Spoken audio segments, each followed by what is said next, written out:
আসসালামু আলাইকুম। Humaira cooking and হবিস এর পক্ষ থেকে আপনাদেরকে স্বাগতম।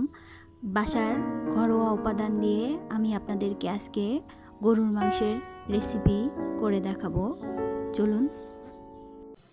গরুর মাংস, পেঁয়াজ, দারুচিনি, এলাচ, তেজপাতা আমি উপকরণগুলো প্রেসার কুকারে নিয়ে নেব।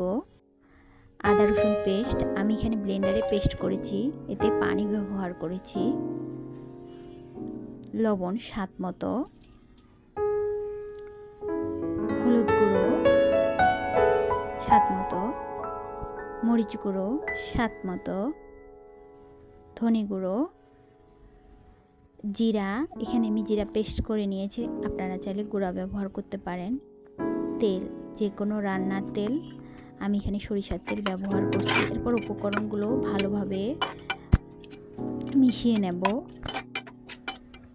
এ পর্যায়ে ঢাকনা দেব, 4-5টা সিটি দিয়ে নেব।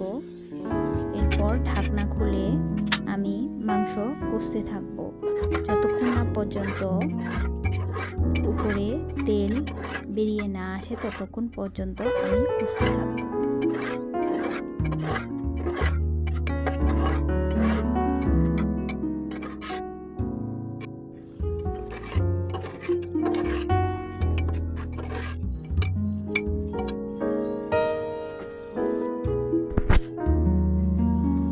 এ পর্যায়ে আমি এখানে গরম পানি ব্যবহার করছি।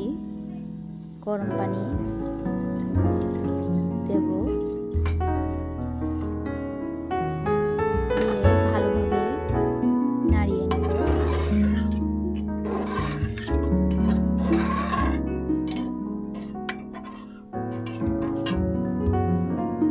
এরপরে নরমাল ঢাকনা দিয়ে ঢেকে দেব। 2টো কাঁচামরিচ দেব, এতে একটি ভালো সুঘ্রাণ পাওয়া যায়। একটু নেড়ে দেব। এরপরে আমি এইটুক পানি শুকিয়ে নেব। আপনারা চাইলে ঝোল রাখতে পারেন, আমি একবারে কষা কষা করব, এই জন্য আমি ঝোল শুকিয়ে নিচ্ছি। এ পর্যায়ে রান্না শেষ।